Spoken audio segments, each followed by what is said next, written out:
And I would love it if people would pipe up and participate in some of the sharing today. The topic we have, I know, is pretty broad and pretty open. And with just 1 hour, it's really going to be tough to get to all the material. But I think we can get through it pretty quickly. And I have a lot of faith in the group. So welcome all of you. I'll be presenting today on liberatory crisis support in a peer support context. Just to start, I'd like to orient people to a little bit about my background and what brings me to this work and some of the perspectives I'll be speaking about. I talk pretty quickly as well. I am a person that openly identifies as MAD, so if you have any accessibility requests, please just let me know and I will slow down or re-clarify things. So about myself, I am an advocator, I'm a writer, I'm a consultant, and I'm a community organizer. I'm currently the co-executive director of a peer-led organization called SOAR in Madison, Wisconsin, and I oversee Solstice House Peer Respite and Peer Support Warmline. My focuses specifically are in crisis services, crisis service transformation. The majority of my work has been alternatives to policing, civil rights protection and supports. I've worked for disability advocacy, disability justice programming, and currently I operate a peer respite and peer support line with a non-carceral support component. I also do a lot of work in harm reduction, peer support supervision, and before peer support, so I'm not a career peer specialist. I have about 10 years of experience in various nonprofit structures and social services, social health, and peer respite and warmline and crisis alternatives for me is a space where peer support has the opportunity to be really radical and make some real profound change outside of just mental health service users, consumer-driven services, or some of the traditional old school peer support, I guess what you'd say. So just to get us grounded in agreements too, since some of these topics are pretty challenging, I like to kind of level the playing field a bit between all of us. I'm doing this training with all of you. I believe we teach the things we need to learn. And when I'm redoing a training or starting a training, I like to see myself as also a participant going through the material with all of you. So if folks could start by dropping their name and pronouns in the chat, share a little bit about yourself. What's your job role? What organization do you currently work in? I know you're all in New York. And then who do you provide crisis support to? This training is not just for crisis supporters either. I think a lot of us have crisis experience in the community, in our immediate relationships, and you don't have to be paid as a peer supporter or doing a crisis job to have experience offering support to people in crisis. So this is really open-ended.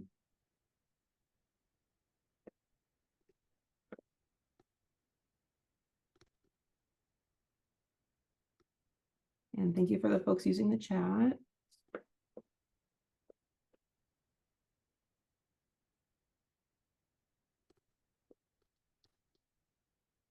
Children and family services I'm seeing. Cool. Youth training, awesome. Oh, cool. Psyche ER, interesting. Okay. Thank you, Jay, for adding your pronouns. Good morning. Morning. Hi, I just came into the meeting. Did I miss anything? Hi, no, we're just doing introductions in the chat right now. So if you want to drop in the chat your name, your pronouns, your job role, organization, and location, and then who do you provide peer crisis support to in the community? And just to make sure we cut back on background noise, I'll be muting anyone unless you don't use the unless you use the raise hand feature. So if you want to speak up, just use that feature or drop something in the chat and I'll see it too. Okay, thank you. You're welcome. Okay, cool. So I'm seeing a lot of family, youth peer support. Awesome. And especially with liberatory crisis work and crisis systems, we know families often have a lot of entanglement within systems and family structures. And I think a lot of this material will be applicable for people that are working with individuals in the community that have involvement or who are accessing family-based services and youth services as well. So to start out then with some agreements, we are all learners here. Again, I'm a learner too. A lot of peer crisis work and alternatives, I believe we are really doing things for the first time. Radical peer crisis support is about re-envisioning how we actually see crisis support and doing things in a really different way that is oftentimes seen as questionable by systems or institutions. People think that peer supporters can't do crisis, we shouldn't be doing crisis, and they really wonder, all these questions, what happens if XYZ? So here we'll try to dispel some common myths and rules and then challenge ourselves to think differently about how we conceptualize crisis, how we respond to people in crisis, and how our own biases, assumptions, and beliefs can show up in ways that are helpful or unhelpful. So we're also curious about others' differences in opinions. We respect different lived experiences, and especially with this training, discomfort is part of growing and learning. And we have permission to make mistakes and say things imperfectly. A big piece of peer crisis support and what I notice in peer support movement and work is this real idea that we need to show up as a peer provider and do things in a clinical sanitized way and say the right things and make the right actions. And we want to resolve the crisis or be a perfect self in this peer crisis interactions. Crisis is really messy and imperfect. Crisis is something that we are all going to experience very differently. And so I want to make space for people that maybe the support you do looks really different. Maybe it's just bringing someone snacks or sitting beside them in silence. Crisis work is a skill, but it's also an orientation. And I think a way we can exude our values when we're showing up for someone in pain. So the objectives of the training will start with an introduction to liberatory peer crisis support. We'll explore our own lived experiences and what we bring into the room and take some space for self-reflection. We'll discuss the role of intention and curiosity as a way of confronting bias. And then we'll also discuss the reality of needing to show up differently or consider where our bias and judgments lie when we are supporting people with specific experience. Mainly things like hearing voices, seeing visions, holding unusual beliefs, or using drugs. To kind of reground us too, since I mentioned lived experience, so I'm a person that openly identifies as MAD, meaning I experience extreme altered states, what some people call psychosis or mental illness. I see myself through a different vantage and language point. And I'm also a person that openly uses drugs as well. So I believe that our original historical roots as peer supporters, being from consumer, psychiatric survivor, ex-patient movements, the value in people who are being released from institutionalization and discovering a way to live freely in society still lives with me. And I don't disconnect my experiences currently from the work I do. In fact, some of the most profound crisis work I've ever done was during periods of my own intense distress. And when I'm more closely located to my own pain, I feel a deeper resonance with people that are experiencing suffering. And there's more mutuality because we truly are in the same place or in a similar place. And so we'll end this training then also with a call to how we show up. How do we need to show up differently? What in ourselves do we need to adjust, do self-reflection on? And how can I create space for people that don't share aspects of my lived experience? Or if you do share lived experiences, how are we supporting people in a way that honors their story without projecting ours or seeing them as a monolithic being? So I want to start out with just some discussion about language. I think when people hear crisis support or crisis care, there's a sense of this is a problem, and then we're talking about big scary things, and there's a lot of connotations that come with crisis. So I put some definitions up here. This is just what pulled off dictionary.com. Some folks believe that crisis means a time of intense difficulty, trouble, danger.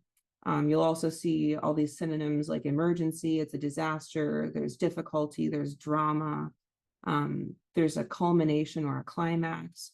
Sometimes we feel like a person needs to make decisions and it's a turning point. All of those things are true.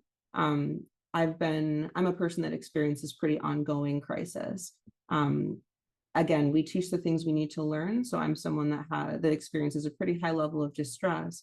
And sometimes these things do match my experience. Sometimes it is a disaster. It is a turning point. I do need to reevaluate something going on in my life. And other times people have let me down, systems have failed me, we've been marginalized, we've been oppressed collectively, and we're dealing with the realities of psychiatrization, generational grief and harm, and even violence in our own communities. So part of liberatory crisis is re-understanding what crisis means to us first, because until we understand what it means to us, we can't begin to listen to the meaning in someone else. I love if folks could pipe up if you're comfortable. Like I said, most of my trainings are not recorded, so I'm a little awkward today because I'm used to just being able to get in and build relationships and really deeply connect with participants, and share things that often that we really wouldn't say necessarily when a line is recorded. So I don't expect folks to share details about what happened to you, but if you feel comfortable, you certainly can. When you've been in crisis, what did it feel like? Or what did it felt like? What has it felt like? Or what does it feel like to you? Are you in a crisis right now in your life? Because that is okay too. We still can show up when we have things going on. When you felt this way, who did you connect with? How did you connect with them? What was helpful or what was harmful? And if folks want to use the raise hand function or answer in the chat, that would be awesome.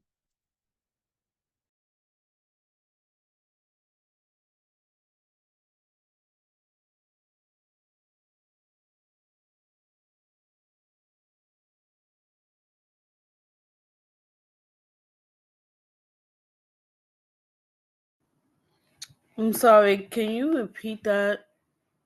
Yeah, when you've been in crisis, what does crisis feel like for you? And when you felt that way, who did you connect to? How did you connect with them? What was helpful and what was harmful? Okay. Can we say it or do we have to put it in the chat? I would love for people to speak out loud or use the chat, whatever you're comfortable with. Okay. Well, my name is Jasmine Dockery, and my crisis, um, it was pretty bad. It all started in 2019 when I was being harassed on my job by a worker. I was doing security. It was another worker. Um, just being jealous, and she told a coworker that she was gonna hack my phone, and she wanted when I did check my phone because it was charging in a break room, um my settings to my phone was changed, and then I overheard her say that she was gonna post my nude photos on the internet.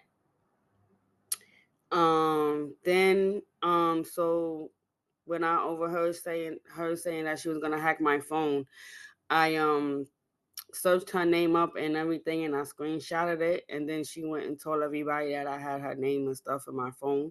And then they was asking how did she know. She just kept saying her friend, her friend. I didn't speak up about it because I was just like really in shock of what I was hearing myself. And then everything just started going downhill with like a male staff of my son's old school said some inappropriate words to me. Guys was taking pictures of me on the bus, the trains when it was crowded. I had two mental breakdowns. Um, I went to New York Presbyterian Hospital in Manhattan. So I'm from New York City. I'm from Brooklyn, so I don't know if anyone is familiar with New York Presbyterian in Manhattan. I went to the psychiatric. They kept me for about 2 weeks, put me on medication. Um, the following year, 2020, I had another mental breakdown because I couldn't accept myself, me being the way I was when I was like mentally ill, and I was a single parent of two children. But I did have help. My ex-boyfriend at the time was an EMT, so he was able to help me out and take my children to their father. Um, so I was thankful for him. Um, it was times where I wanted to end my life. I'm a very spiritual person. I do attend church. I do believe in God. And so I just kept praying about it. And it took time, everything doesn't happen right away or, whenever you feel like you need. But I was just crying every day, praying to God. I did have anxiety attacks outside around my children. Um, and they was just so smart because they was just like, "Mom, we here, we here." And I believe my daughter was like 12 and my son was 6. So I was just thankful that my daughter was able to understand, or she knew what to do. And it was to the point where I couldn't go outside at all. And I couldn't even shop, even with the help of my ex-boyfriend at the time. Well, my boyfriend at that time, he tried to come with me shopping and push the shopping cart with me, and I still couldn't. Like, my anxiety was very high because I thought a lot of people was after me for, my photos being there. But honestly, I haven't seen them. So it's like my therapist felt like I was hallucinating and stuff like that. Um, but I didn't give up.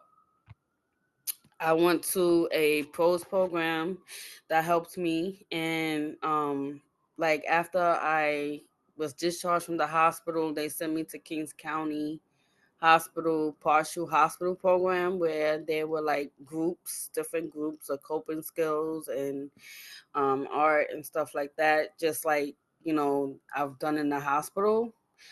And then they referred me to a long-term program which did the same thing, coping skill groups, art, and um, stuff like that. And then I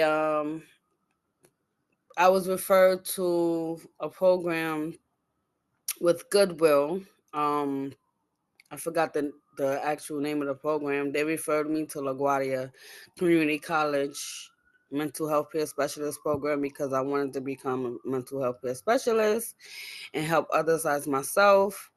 I just finished like mid-October with my internship with Institute for Community Living, which is also known as ICL, the pros program. And it's like now I'm just waiting for the program director to send my evaluation so that I can get a certificate. I finished my N.A.P.S modules. So yeah, so now the final step is employment, but my anxiety started getting really high again recently. So it's like I feel like I have to step back a little bit. But actually I'm okay. So it's not as bad as it was in the beginning. So that's my mental health history crisis. Also, my church, some people from my church family was able to talk to me whenever I needed to talk to. Also 988, I had to dial them a few times because I had one of that in my life. They was able to help me and my close friends and family. So I just want to let everyone know that you're not alone in this situation. Um, there's people who have it worse than you. And I myself was a victim of domestic violence. I've been raped by one of my ex-boyfriends. I've been set on fire by my first DV. Yeah, so I've been through a lot. So I just want to let you guys know that whatever you're going through, you're not alone. And when I was actually going through what I was going through, I thought I was alone. And I was so happy to hear that I wasn't alone, that I wasn't the only one. So I just want to help others like myself with anything. Even if I don't know, I'm open to learning new things. Thank you for allowing me to share my story. Yeah, thank you so much for sharing. I appreciate your courageousness and also just speaking to like the visceral truth of what crisis is. I think a lot of people will speak about crisis and say, I felt hopeless, I was in despair, I was alone, but we don't always hear the other pieces of crisis, the things we were thinking, the things that we were feeling, the things that weren't being shared by others, and all of the systemic and the social and the relational pieces, the things that created the conditions for the crisis, because so often the person is blamed really just for their expression of suffering. It's you're causing a problem, you're being loud, you're being dramatic, what's wrong with you? You just can't get it together. And then where people are expected to just resolve a crisis and then things are smooth sailing and it only happens once. And I just really appreciate everyone in the chat too for speaking to all of your really different crisis experiences, the way that you've learned to move through the world, how you came to be who you are, and the things that you're finding outside of traditional systemic responses that work for you. So I kind of want to get into non-carceral peer support next. So when we think crisis support, often it's, I just need someone who will listen to me. And I think even in peer support, we think that it's enough to just hold space. Crisis for me, crisis support does look like presence without action, just the support piece. But I've also seen and heard people in the space sharing and speaking to times people have shown up for you and supported you or lived beside you as you did things, whether that's someone accompanying you to the grocery store or picking up your children so you can get some additional support. So when folks show up for us and offer truly what's needed and asked for, that can be really transformational. But foundational skills too that we've got to have are also the ability to listen deeply and forego assumptions and foster mutuality. And I say that because I personally don't believe mutuality inherently exists. It is something that we always must strive to create, something that we move toward, but we're not just mutual because we say, okay, you and I are mutual, we're both peers. That doesn't actually mean anything to me. We sometimes are using the same language, but saying really different things. And I think when we assume that we're mutual with someone just because I'm a peer and I'm here to support you, then we don't leave space to get feedback from the other person, understand if our approach is really working. And with that too comes the desire or the need for us to also slow urgency and completely relinquish an agenda. So much of crisis is exacerbated by this sense of this push of like, I need to get out of the pain quickly. I need to impress the people that are supporting me or make them feel like I'm not going to become a bigger problem. As someone in crisis, I felt the need to de-escalate, quote, and regulate myself. I actually pushed back on the theories around nervous system regulation, people needing to be in a place of balance and complicity. For some people with different experiences, bodies, and backgrounds, that's just not always possible. Sometimes I am going really fast inside. Sometimes I'm feeling really chaotic inside. Sometimes I'm feeling creative, joyful, multiple things at one time. And to presume that I would be a lesser peer supporter or that how I show up in my own unique presentation would not be acceptable to someone else doesn't leave space for someone to show up as who they are when they're suffering or not. So I really also will argue for just a radical self-acceptance within crisis support. And for me, that's part of centering voice, choice, and self-determination, offering people permission to be fully who they are without dressing ourselves up or becoming kind of a reflection of what we expect the other person to be. Yes, and Willow, so crisis without action, what I'm meaning is presence without action. So a lot of crisis is action-oriented. It's, let's come in and get the person resources, triage them to supports. We have to do something about what the person is experiencing. But unless the person asks me to support them in accomplishing something, for me, it's not the role of a peer supporter to take any action unless it's wanted and the person is willing and requesting that. And even then, not every action I can carry out. I can't be everything for everyone. So that's a different piece of the training and a different conversation. And non-carceral, thank you, Robert, sorry. For the sake of time, it's a little hard for me to jam all these big topics into one thing. And usually I have about 3 hours to do this. So when I say non-carceral, what I mean is the opposite of a carceral setting. So a carceral setting is a setting that is restrictive, confined, uses force, coercion, or limits a person's human rights. So carceral settings include psychiatric institutions, jails, prisons, detox centers, 72-hour holds. I even consider a carceral setting to be in an abusive relationship. If you're like me 4 years ago and you didn't have access to a car, you didn't have access to your own finances, you were being tracked and stalked, or you didn't have access to your own personhood, there's a lot of different ways people lose their rights and their bodily autonomy. So non-carceral support, being a non-carceral peer for me is about anything that emulates a system where a person loses their rights or doesn't get to make their own decisions. I have to do the opposite.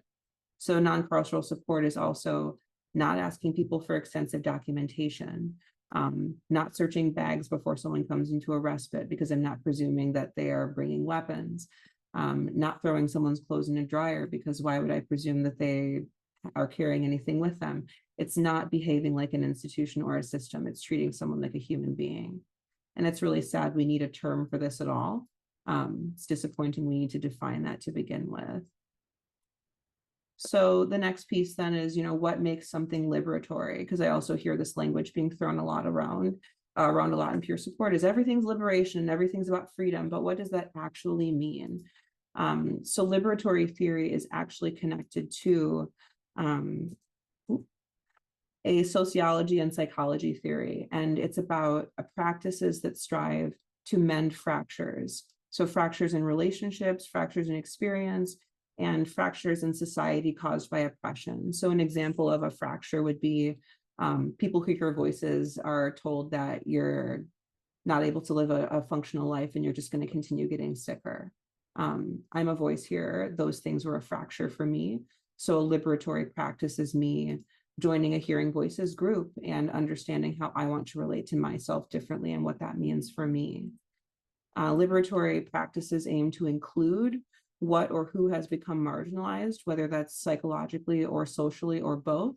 So people that we cast away and we relegate to the shadows of society, experiences that we find unacceptable. Liberatory theory stresses the interconnection and the co-creation of our communities as a whole. So I think it's like the adage, it takes all kinds to make a world. Some people say that sarcastically, but liberatory theory actually says that is true. Our experiences are interconnectedness, and we experience evolution, and our perspectives and voices build when we embrace people that have excluded historically. Does anyone have questions about what it means to be liberatory or what it means to be non-carceral before I move on?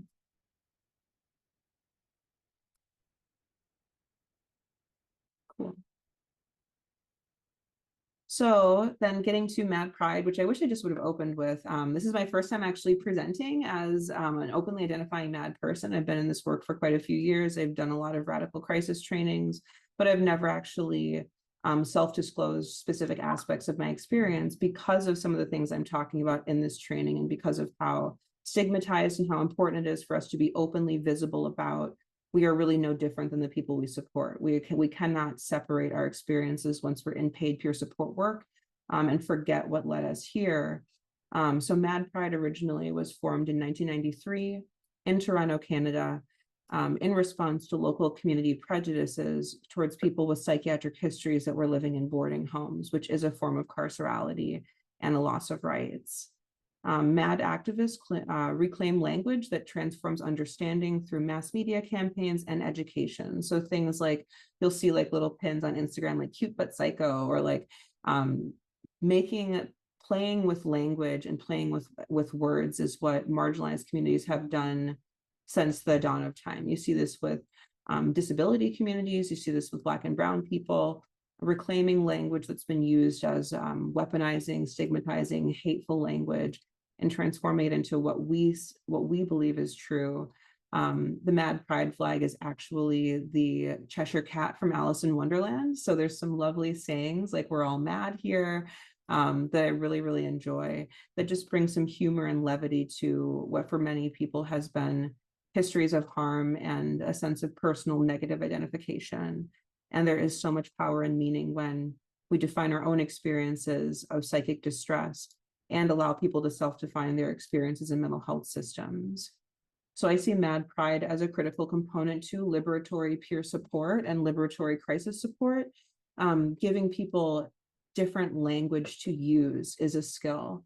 I will never tell someone don't relate to yourself using a diagnosis, but I will have an open discussion with them as a person who has been diagnosed with many things that at one point diagnoses were very meaningful for me and felt very valid. And I discovered community, could figure out, I could kind of analyze myself, and that's just what worked for me at the time. And now I reintroduce myself, and I will discuss what I say now. So a good example is like somebody called the peer respite, and I've gotten permission from them to use this as an example in trainings. The first thing that they did was disclose diagnoses. I have bipolar, I have trauma, and I think as peers we list these things off like they actually matter. I'm somebody that shared a lot of those diagnoses, and I kind of thought, okay, great. What does that like tell me about who you are? Hearing that someone's saying like I'm bipolar, like I'm in a manic state, I'm having an episode. Those things largely for me as a fellow MAD person are pretty immaterial. I actually found it way more interesting that she had 6 cats that all had names that started with the letter D. And we got into what her true interests were, what was important to her. And when people have permission to shed those labels and leave the pathology behind, you'd be amazed at what will be revealed in the relationship alone, and what more someone can tell you about who they truly are. Because even as peers, because we work within behavioral health systems, we still end up replicating the very harm we're trying to get away from when we describe ourselves using things like symptoms, things like diagnosis. When I was in crisis, I'm never going to use language of like, I'm depressed and I'm anxious. What does that even mean? What I should have actually said was, my mom and I aren't talking right now, and that's breaking my heart. And my sister's using drugs again, and I'm scared for her life. And it feels like I don't know where home would be for me if I lost people I love. And because of that, I want to leave this earth. That's what was actually going on with me. So encouraging people to reclaim language and use language that's true to the situation rather than a narrative the story has prescribed is also liberatory. Ooh, sorry, my computer. This is not fun. Okay. So back to that then, here are some options for language that may be helpful when you're taking a liberatory approach. And I just want to offer other narratives and ways people have created meaning out of crisis and their lived experiences. So some language I use for myself, I use embodied memory. For me, quote, trauma, I really dislike the trauma framework as well, because as someone with a diagnosis of CPTSD, who had to be subjected to things like ACEs scores, and I read The Body Keeps the Score and Peter Levine and Bessel van der Kolk. And the message it told me was, you've been forever fragmented. Your health is impacted. Your lifespan is shortened. And scientifically, you are at a disadvantage. That is, the trauma model is still a very heavily biomedical model. And for people that come from different cultural backgrounds, let's say you're Black or brown, I'm half Nigerian, half of my family, my father's substance use crises and madness was actually brought on by post-war trauma from the Biafran conflict. So if your generational lineage is what systems traditionally would define as trauma, if you have genocide, if you have poverty, sexual abuse, sexual trauma, what trauma does is tell us that your entire identity is trauma. Therefore, you can never be healed, and you'll always experience life through a lens of traumatic experience, because that's, for some of us, how we came into this world, and that's not fair. And it's not liberatory, and it doesn't leave space for other interpretations of meaning. So I also have used things like perceptual experiences. Some people say voices and visions. Drugs are a part of crises. Drugs can put us in crises. Drugs can also help us out of crises. Let's talk about trip stoppers. That's a different training. Spiritual experiences as well. Some people see extreme and altered states as dimensions of their spirituality. And for people like my culture in West Africa, ancestral messages or understandings of grief really came to the forefront when I experienced like close personal losses. Some people think that if you have visions of your loved ones who have passed on, or you hear their footsteps, or you feel their presence, even like a sensory, like a tactile sensation, that will be labeled immediately as psychosis. When that is actually a really deep spiritual embodied connection someone is having, and they have a right to that experience. So some of this language, I think I'd like to offer the group, the right to experience and express life on our own terms and make our own meaning and reclaim our story. and the right to exist freely and be held with care are all parts of liberatory peer crisis support. Because we have such short time and I have to move on quickly, I have to get to other slides, but before we do, I would love to hear from anyone about, do you have other ways of making meaning of your lived experiences that you don't always say? Like, is there language we're not using because we think somebody won't ever listen to this? People don't understand me when I say this. How do you describe your crises without systemic or biomedical language?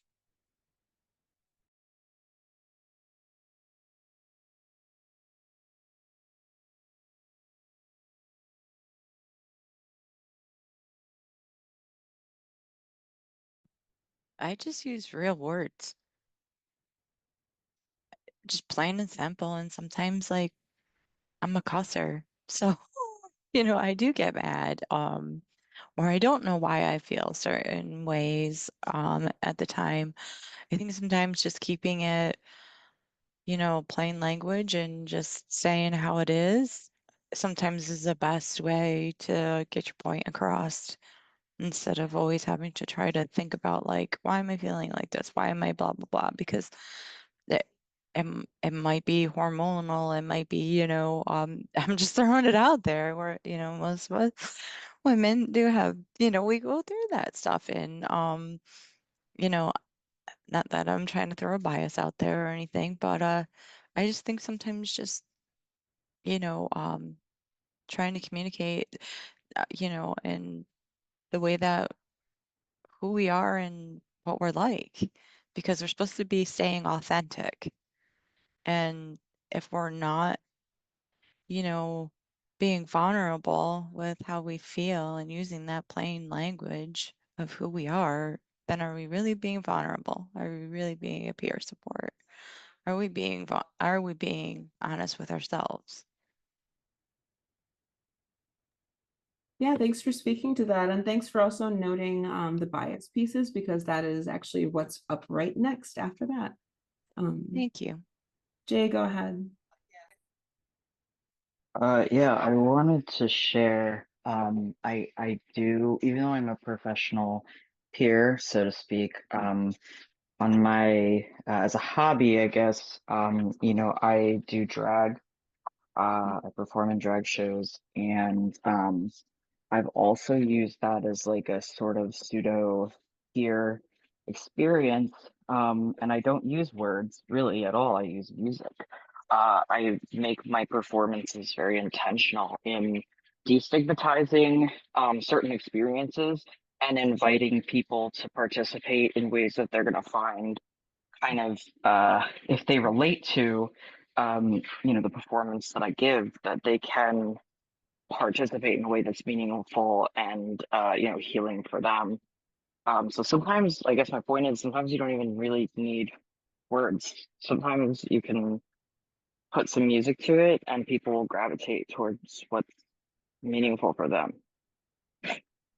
I love that you said that. So for the sake of vulnerability, I'll just let everyone know I retooled this entire presentation like an hour before training, because typically I'm used to something that is like what Jay said, like more experiential. So the opening exercise is usually, what has crisis felt like for you? And it's a private reflection where people can use music or draw something or source an image.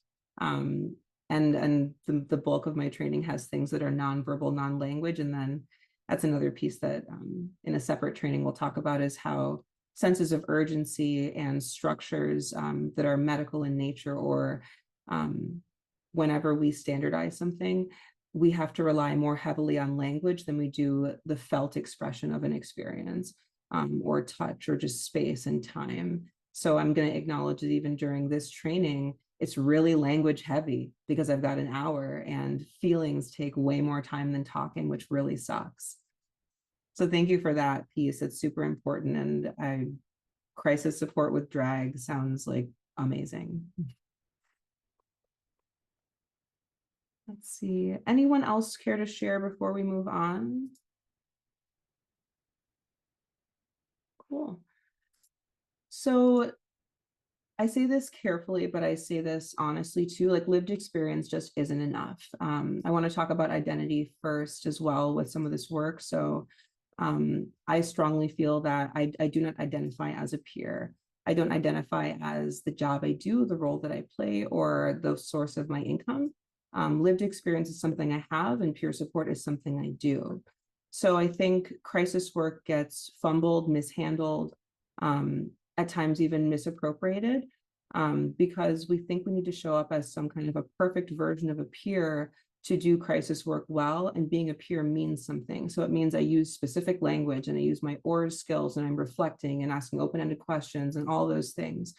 But as peers, we still have biases, and a framework of practice cannot protect us from the judgments, assumptions, or harmful misconceptions that we all hold.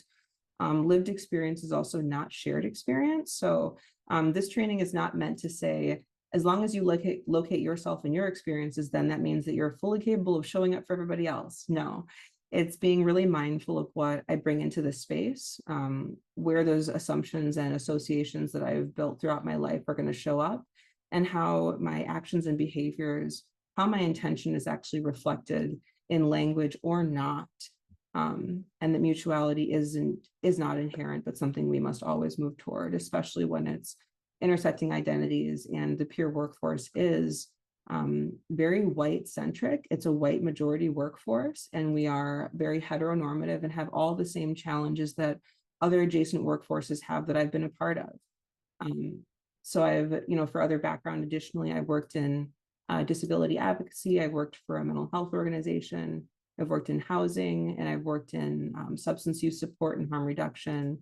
And I think peer support's the only field where, it's like people have been doing peer support forever, whether or not they called it that too.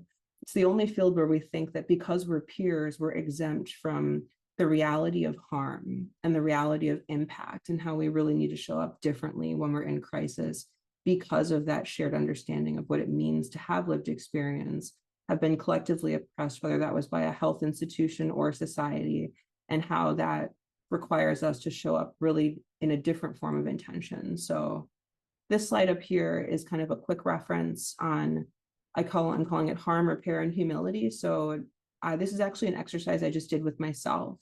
This is how I make sense of what I need to do differently. And I'm a writer, I'm a linguist, so I use words, but we have other trainings where we use less wordy things, and it's more like artistic exploration. That's a different training though. So here we're looking at how assumptions and expectations can translate into action. And I think as peers, as like a cheat sheet for ourselves, feel free to save this. When I'm supporting a person in crisis, what assumptions have I made?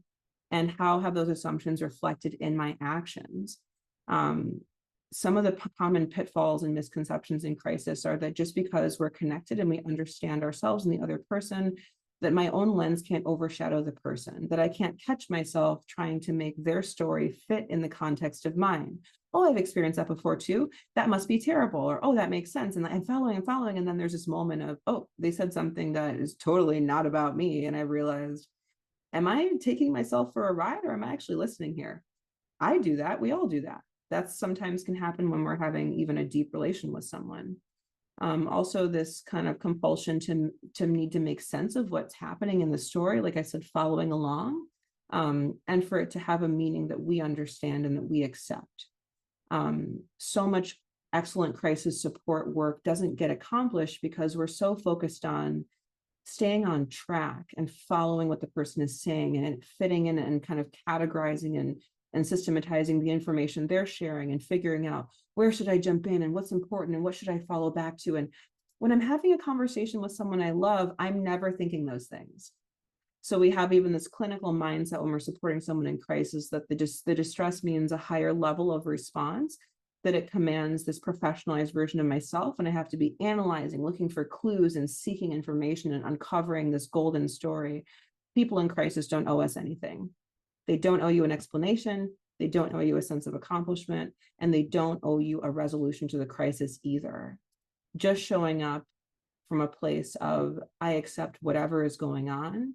It doesn't have to mean anything to me, and I don't have any expectation about a change in your behavior, or I'm not taking us anywhere. we're here together, which is why I say sometimes I'm actually a way better supporter when I'm in crisis myself, because I don't have the stamina to put on all the airs and overwork the situation, and less is actually more in crisis. So oftentimes we think our attitudes and our assumptions are hidden, but they're not, despite what we think. When I'm tired, my motivation is to fix things because I don't have the emotional space to always hear the weight of what's being shared. And I tell my friends that, hey, I'm in fixing mode right now because I'm really depleted. And if you catch me doing that, please stop me, because that's one of my defaults.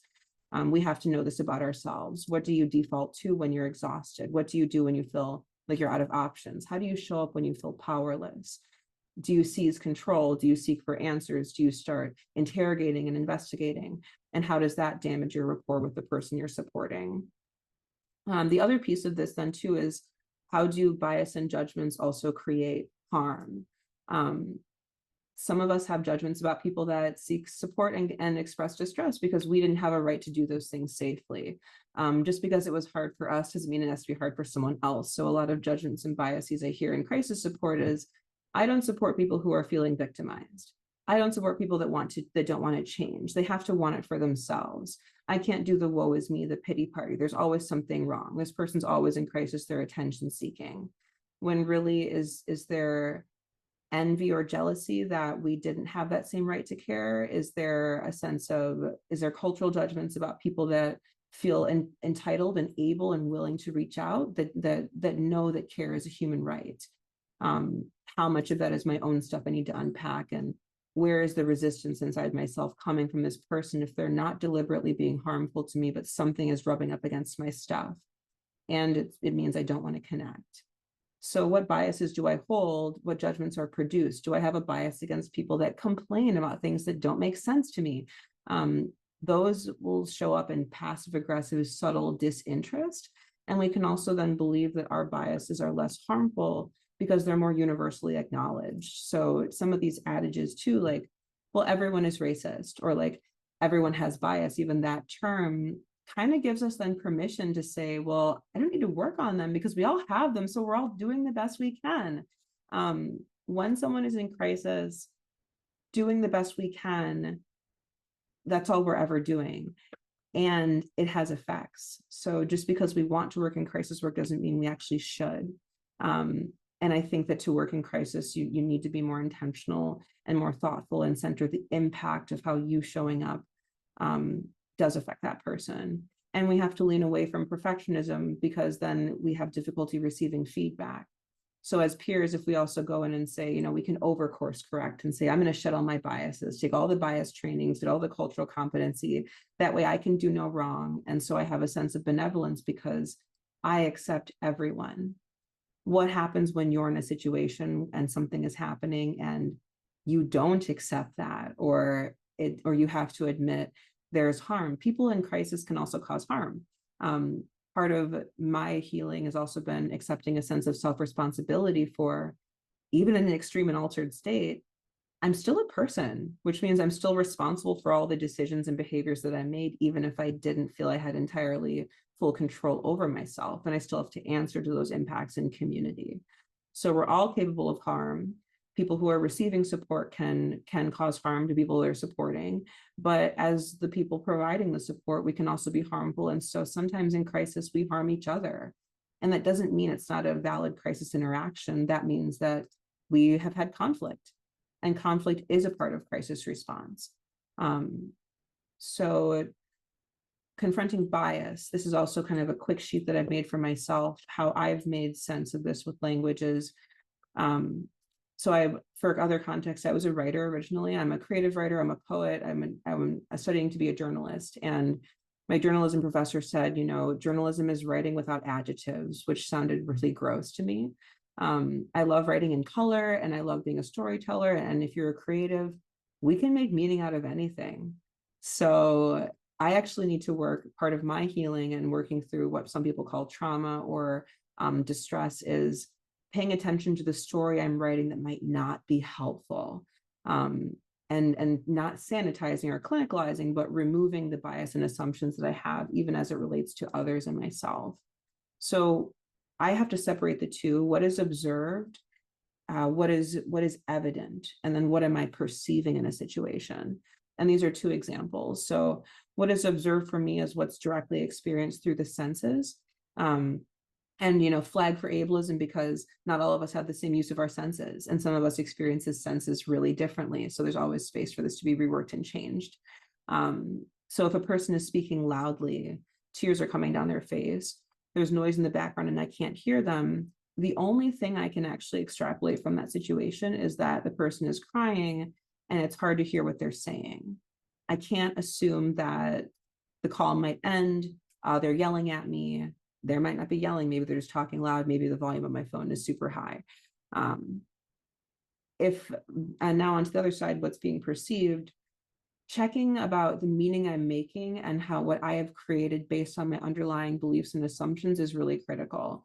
You can test this out on yourself by writing it. So, and this is me leaning on language again as a writer, a reader, a linguist. I have practiced, you know, debriefing with other peers as a way to practice this and speak imperfectly. Watch how what you say, if you were listening to what you were saying about the other person, would that be accurate to them? And if it's not, then you're probably inserting opinions or judgments that are really unnecessary.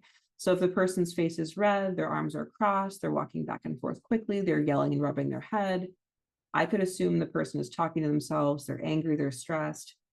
Maybe they are like me and just get rosacea. Maybe their arms being crossed is the most comfortable position for them to rest their body. Maybe they're walking back and forth quickly and rubbing their head because they're talking on a Bluetooth and they just have a headache. Maybe they just, it literally, it's kind of immaterial to me.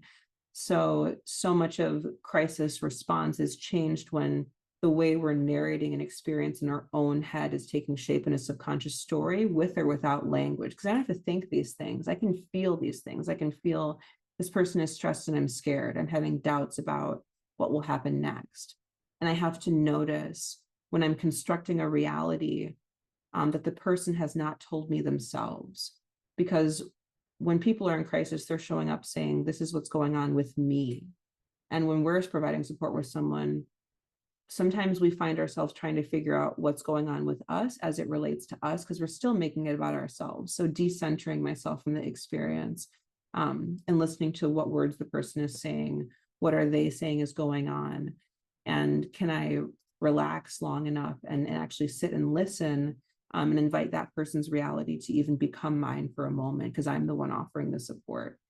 I notice that with myself a lot. Sometimes I'm in an interaction and what I'm thinking just transparently is, this has been going on for a really long time. I don't know that it's going to stop. You know, we've been talking about this for hours, like what is the next step kind of a thing. And the story I'm telling myself then is basically like, I'm bored and I'm tired and I want this to end. This is no longer meaningful for me. That is a reality that we have to talk about too, is contending with things like compassion fatigue, when to kind of bring our own needs into the situation, and can we have like a shared, like a match, can we have a moment of connection over that? When my mom would sit with me on the floor in crisis when I was a kid, you know, simple statements like, oh, it's getting really late. You mind if I grab a snack or grab a glass of water? I still want to hear you talking, but like, my own world is kind of coming in here right now, and I know you have a lot going on. I'm reading these chat messages quick too.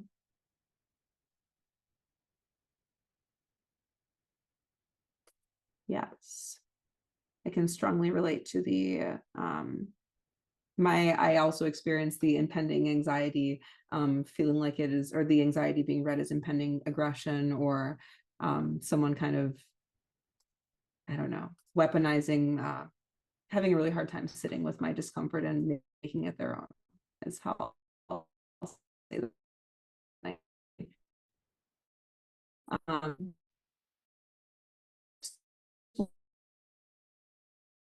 Really not a monolithic experience. To experiences, we don't leave space really to madness going to certain experiences. You know, I'm really conflicting feelings and I'm at yo-yo in between. And some people call that, oh, you're having mood swings. It's like, no, I'm just feeling different things at once. And there's a lot of space for all of them. There's not enough space for all of them. And I say it's like they're not contained well.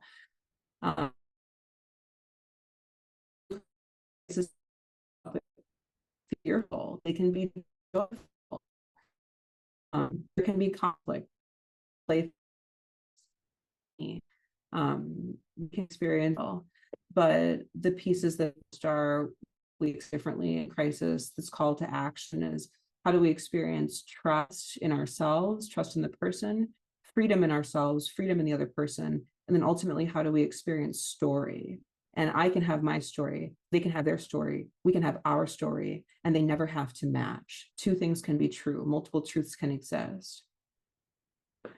And I love quotes, so I'll put a quote in here. Oh, sorry, my audio became, or my internet became unstable. Casey, I saw your message. Is it still choppy? It's sounding good to me now. Okay, cool. Mercury's in Gatorade. Let's see. So liberated relationships. This is a quote from Adrienne Marie Brown. She's an activist and wrote a book, Pleasure Activism, The Politics of Feeling Good. Highly recommend. Liberated relationships are one of the ways we actually create abundant justice. The understanding that there is enough attention, care, resources, and connection for all of us to access belonging, to be in our dignity, and be safe in community. Liberatory crisis support does leave space for people to actually show up as they are and tell you what's really needed, what's really working, and what really won't work. And we can't do those things unless we understand what doesn't work in ourselves, what we need to work on and work through, and where our spaces of growth and change need to come in, because even if we're marginalized ourselves, there is always the internalization of things that we've been oppressed on as well. And I don't want to replicate those harms even as a marginalized person with my own experiences. So that concludes the training for today.